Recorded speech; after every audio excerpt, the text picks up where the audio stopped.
think American foreign policy is being conducted through the State Department at this moment in history. It's all being done through military and intelligence covert channels. Hi, I'm Ian Bremmer, and welcome to the GZERO World podcast. I'm host of the weekly show GZERO World on Facebook Watch. In this podcast, we share extended versions of the big interviews from that show. This week, I sit down with Mary Louise Kelly, previous Pentagon correspondent for NPR and now co-host of its news program, All Things Considered. As a national security correspondent, she covered everything from wars and terrorism to the CIA and other agencies that go bump in the night. Today, I'll ask her about U.S. defense and the intelligence community's challenges around the world, including North Korea, the Middle East, Russia, and in the United States itself. Let's get to it.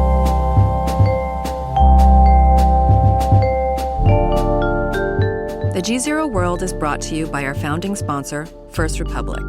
First Republic, a private bank and wealth management company, understands the value of surface, safety, and stability in today's uncertain world. Visit firstrepublic.com to learn more.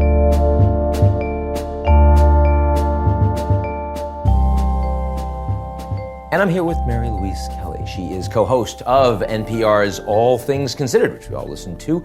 Also the contributing editor for The Atlantic magazine. And she started the intelligence beat and has been national security correspondent for NPR. Mary Louise, wonderful to be with you today. Wonderful to be here. Thanks for having me, Ian. I thought I'd start really big picture on intelligence. How capable are the Americans of actually running intelligence these days? How far ahead are we from people? Where do you see the big challenges? The big trend lines we watch are, will the CIA continue with its original core mission of espionage, human intelligence, stealing secrets, which is something of a controversial term among CIA directors. But that's been what the CIA has traditionally done. After 9/11, they moved in some very different directions toward becoming more of a paramilitary force, toward targeted killings, toward drone strikes. And the push and pull between the Central Intelligence Agency and the Pentagon and where that's going to land and how the different personalities running those agencies envision deploying their resources. And then, of course, the shift to more electronic intelligence. Does it matter if you're at the diplomatic cocktail circuits, sipping your champagne and eating canapes with your foreign intelligence counterparts in capitals around the world? Is that still the way we get intelligence? I interviewed John Brennan at CIA headquarters when he was still running the agency. And I was pushing him on this question we've just been talking about, the direction the CIA is going. And did he want to reorient the agency more toward its traditional roots and traditional role, like stealing secrets?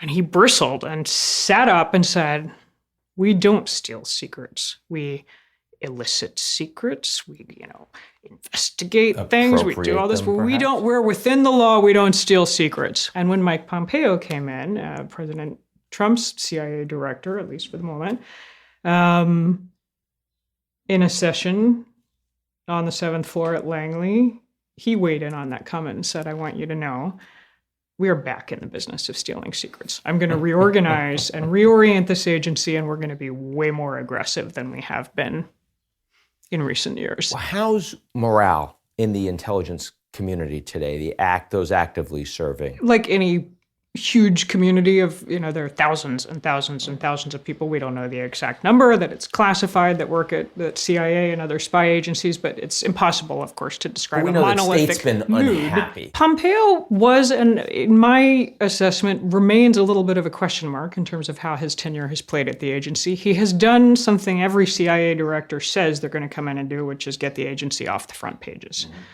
CIA has not been on the front pages. It's been all about the FBI of late. And they're very happy with that. John Brennan has been extremely outspoken.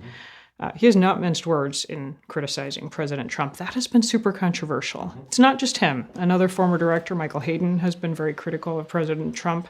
If you're President Trump and you came in with this deep-seated suspicion of the deep state and thought that U.S. intelligence agencies were out to get you, and then you see all these former heads of U.S. intelligence making extremely critical remarks, does it reinforce your view that maybe they are allowed to get me. So let's talk about a few issues and go first to North Korea. Your views on how so far preparations for the summit are going? I feel like it's becoming more real. There was this surreal moment that night at the White House when this was announced that this was in the cards, and it took everybody by surprise. Really? The leader of the United States is going to sit down with the North Korean leader for the first time in history? Yep. The groundwork being laid in terms of Pompeo going, as we've now had confirmed, going and meeting with Kim Jong-un. Developments starting to come out, which again, we'll see how real they are, but North Korea being open to talking about denuclearization. We'll see how they define denuclearization, but what that looks like. The latest twist that we're hearing via South Korea, which is, of course, playing an intermediary role here, but that maybe North Korea is open to U.S. troops staying in South Korea. There's something like 28,000 U.S. troops in South Korea. It has always been a position non-negotiable for North Korea that before they can even think about reconsidering their nuclear ambitions, those troops need to go. But the fact that there are talks at all and it's starting to look a little bit more real is fascinating. So let's move to Moscow, where you just were during Russian elections. I think you were there election night as well. March 18th. What surprised you? Right? I mean, we knew who was going to win. That the outcome did not surprise me. Yes. They see a very different leader and government from the way that we in America consume news about Russia. I know one of my editors was pressing me when I filed saying, you're filing tape from 3 different Putin voters. Did it feel like they were just saying what they thought you wanted to hear, or were they scared to be on camera and on tape saying anything other than voting for Putin? I said, no, they seem to actually really like him. They seem to be believers. And my editor was pressing, saying, but when you ask him about Putin's Syria policy, aren't they upset about it? And I said, they're not voting based on Putin's Syria policy any more than most Americans are going to the polls voting for Trump or Hillary Clinton or whoever comes next based on Syria policy. They're voting because life for a lot of people in Russia is better now than it was 18 years ago. So maybe this explains Trump. Maybe Putin's just a role model for him. He didn't have a proper father. I don't know how you explain it. I will say the electorate in Russia has some really interesting similarities. Putin's support was lowest in the big cities like Moscow and St. Petersburg. He has a big rural demographic who are on board. And Putin has very successfully seized on that, this narrative of us against them, Russia against the world, that Russia is under siege. With all of these false accusations, whether it's poisoning spies or hacking the DNC computer databases or continuing to try to interfere in American politics through Facebook or other platforms, they all think it's crazy. One final place, Middle East. Big question marks over Iran and what may happen with the nuclear deal there. Mike Pompeo, if confirmed as incoming Secretary of State, is on record as saying it's a terrible deal and that he looks forward to dismantling. That was when he was a congressman. He said nothing that seemed to indicate his mind has changed in his last, year plus tenure as head of the CIA. And then the other wild card is the president's new national security advisor, John Bolton, known as a hawk among hawks on all kinds of issues, from Iran to Russia to the Middle East writ large. Who has the presidency here?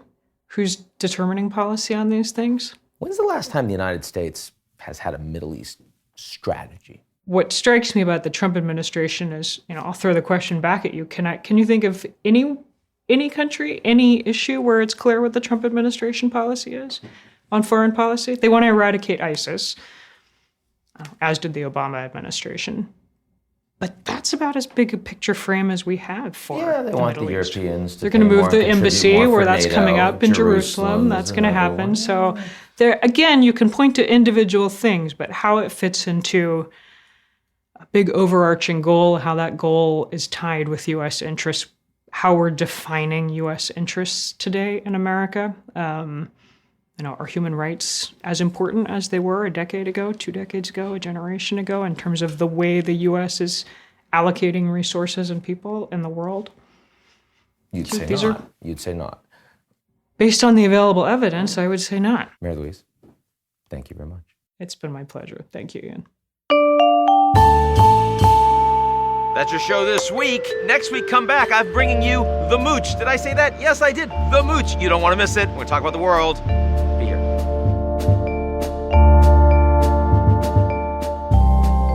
The GZERO World is brought to you by our founding sponsor, First Republic. First Republic, a private bank and wealth management company, understands the value of surface, safety, and stability in today's uncertain world. Visit firstrepublic.com to learn more.